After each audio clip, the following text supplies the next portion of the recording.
Assalamualaikum warahmatullahi wabarakatuh. Perkenalkan, nama saya Anggita Enda Safitri dari Prodi Akuntansi Sore. Saya ingin mempresentasikan dari mata kuliah Ekonomi Makro.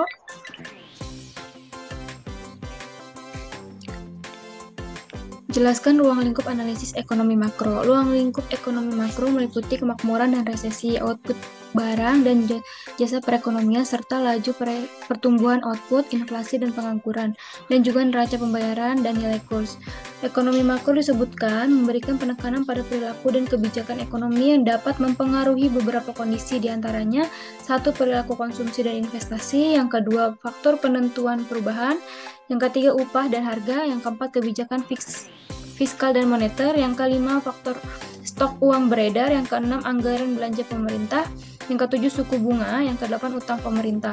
Dengan demikian, pengertian ekonomi makro berfokus pada dalam membahas berbagai persoalan inti perekonomian serta aktual. Sangat jelas, ekonomi makro memiliki peran penting karena menyentuh semua aspek kehidupan dan kepentingan masyarakat. Di sini ada beberapa ruang lingkup ekonomi makro. Yang pertama ada menentukan perekonomian negara. Yang kedua, kebijakan pemerintah. Yang ketiga, pengeluaran agregat atau menyeluruh. Jelaskan konsep ekonomi 2 sektor, ekonomi 3 sektor, dan ekonomi 4 sektor. Yang pertama ada ekonomi 2 sektor, yaitu terdiri hanya 2 pelaku, yaitu rumah tangga konsumsi atau masyarakat dan rumah tangga produksi atau perusahaan. Terlihat bahwa rumah tangga konsumsi atau RTK adalah sebagai pemilik faktor-faktor produksi berupa tanah, tenaga kerja, modal, dan kewirausahaan. Perekonomian 3 sektor, yaitu rumah tangga konsumen, rumah tangga produsen, dan pemerintah. Arus perputaran faktor produksi, barang dan jasa, serta uang antara rumah tangga, perusahaan, dan pemerintah.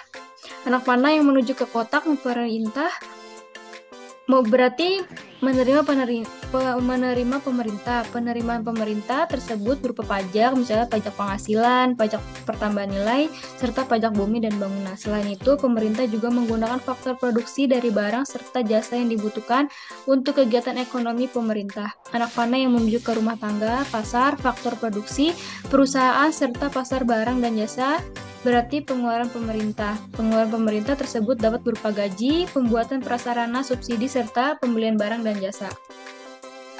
Perekonomian 4 sektor yaitu yang paling sesuai dengan kenyataan, yaitu bentuk perekonomian terbuka. Ciri perekonomian terbuka adalah adanya kegiatan masyarakat luar negeri dalam bentuk ekspor-impor dan pertukaran faktor produksi.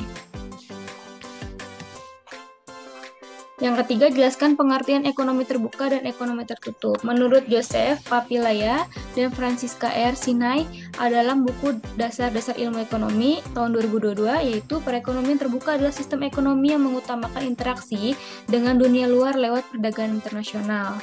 Dan sedangkan perekonomian tertutup adalah sistem ekonomi yang tidak berinteraksi dengan negara lain. Kata lainnya, negara yang mengusung sistem closed economy hanya mengandalkan produksi, sumber daya, dan juga tenaga kerja dalam negeri. Apa yang membedakan? Salah satu hal yang membedakan yaitu sektornya dalam open economy ada empat sektor yang bisa diandalkan, yaitu sektor bisnis, rumah tangga, sektor pemerintah, dan sektor serta luar negeri. Berbeda dengan ekonomi tertutup yang hanya memiliki 3 sektor, yaitu bisnis, rumah tangga, serta pemerintah. Produk domestik bruto adalah suatu indikator yang dapat digunakan untuk mengukur kinerja perekonomian. Dalam perhitungannya ada pendekatan pengeluaran dan pendekatan pendapatan. Jelaskan. 3 pendekatan dalam menghitung produk domestik bruto atau PDB, yaitu untuk menghitung domestik mencakup pendekatan produksi atau output, pengeluaran, dan pendapatan. Pendekatan ini haruslah menghasilkan angka yang sama, meskipun karena perbedaan statistik, angka akhir sering kali tidak sama. Yang perlu dicatat, PDB hanya mencakup barang dan jasa dan tidak termasuk pembayaran transfer dan pendapatan dari capital gain. Barang dan jasa termasuk hanya mereka yang nilai pasarnya tersedia dan dijual di pasar terbuka. Dengan demikian, barang dari transaksi barter atau kegiatan ekonomi bawah tanah tidak termasuk. Pendekatan produksi dalam produksi domestik bruto. PDB mewakili nilai semua barang dan jasa akhir dalam perekonomian selama periode tertentu. PDB mengecualikan nilai akhir barang perantara karena semua nilai tambah selama proses produksi terkandung dalam harga jual barang tadi. Untuk menghitung PDB, kita dapat menambahkan nilai akhir dari semua barang dan jasa, atau kita menjumlahkan dari nilai tambah pada setiap tahap proses produksi dan distribusinya. Sini ada contoh nilai akhir dari setiap item.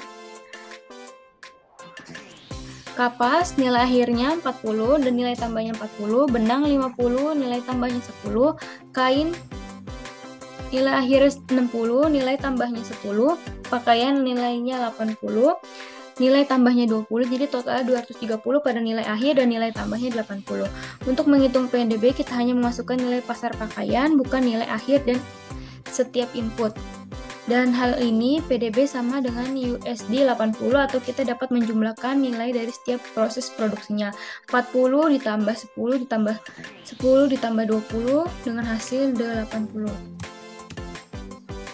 Pendekatan pengeluaran. Di bawah pendekatan ini, PDB adalah jumlah uang yang dihabiskan untuk barang dan jasa akhir. Pembelian berasal dari rumah tangga, bisnis, dan sektor pemerintah. Harap dicatat, PDB mengukur total barang dan jasa yang diproduksi dalam suatu ekonomi. Oleh karena itu, ekonomi terbuka kita juga harus memasukkan ekspor dan impor. Ekspor merupakan barang dari jasa kosmetik yang dikonsumsi oleh orang asing, sementara impor merupakan barang dan jasa asing yang dibeli oleh konsumen dalam negeri. Formula PDB dalam pendekatan pengeluaran yaitu GDP sama dengan C tambah I ditambah G dan NX ditambah statistik diskrepansi. C adalah pengeluaran konsumsi akhir rumah tangga, G adalah pengeluaran pemerintah, I adalah pengeluaran investasi, NX adalah ekspor bersih. Pendapatan nasional sama dengan jumlah pendapatan yang diterima oleh semua faktor produksi yang digunakan untuk memproduksi barang dan jasa. Saya akan menjelaskan pilihan ganda. 1. Yang manakah yang dari berikut yang tidak tergolong dalam konsumsi rumah tangga? Jawabannya adalah membawa seorang turis makan di restoran. Penjelasannya karena membawa makan seorang turis bukan termasuk konsumsi rumah tangga. Yang kedua, dari yang di bawah ini, manakah yang termasuk dalam pendapatan nasional? Jawabannya adalah pajak tak langsung, karena beberapa konsep pendapatan nasional yaitu produk domestik atau GDP, produk nasional bruto atau GNP, produk nasional neto atau NNP, pendapatan nasional neto adalah NNI, pendapatan perseorangan atau PI, pendapatan yang siap dibelanjakan atau DI, pendapatan nasional neto atau NNI adalah pendapatan neto. National income adalah pendapatan yang dihitung menurut jumlah balas jasa yang diterima masyarakat sebagai pemilik faktor produksi. Pajak tidak langsung adalah pajak yang dibebankan dapat dialihkan pada pihak lain. Contohnya pajak tidak langsung yaitu pajak penjualan, pajak hadiah, dan lain-lain.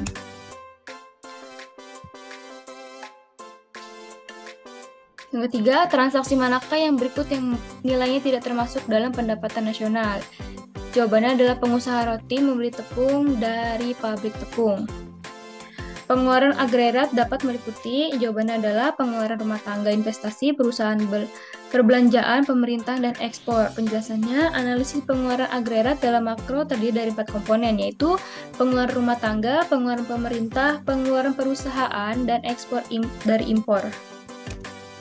Yang kelima, komponen dalam perhitungan PDB dengan pendekatan pengeluaran yaitu jawabannya adalah pengeluaran konsumsi, pengeluaran investasi, dan pengeluaran pemerintah dan ekspor bersih.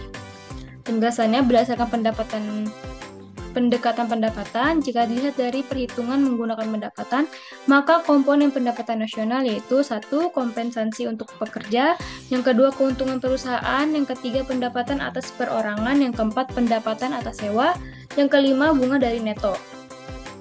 6. Dalam perekonomian, fungsi tabung adalah S sama dengan min 200 ditambah 0,2Y. Pendapatan nasional pada keseimbangan adalah 2000.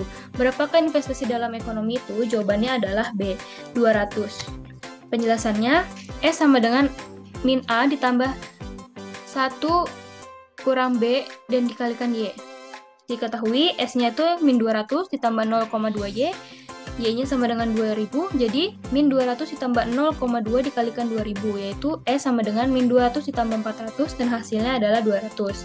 Yang ketujuh, apabila pendapatan nasional adalah 0, rumah tangga adalah C. Mengecek tabungan untuk membiayai konsumsinya.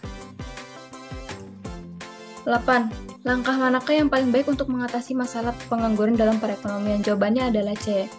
Pemerintah memberikan berbagai keringanan fiskal untuk mendorong investasi. Yang ke-9, apa yang dimaksud dari berikut yang tidak termasuk dalam produk nasional bruto Indonesia? Jawabannya adalah D. Keuntungan perusahaan minyak Jepang di Indonesia. Yang ke-10, apakah yang diharapkan dari menjalankan kebijakan fiskal? Jawabannya adalah menciptakan kegiatan ekonomi yang tinggi dan stabil. Sekian, kurang lebihnya mohon maaf. Wassalamualaikum warahmatullahi wabarakatuh.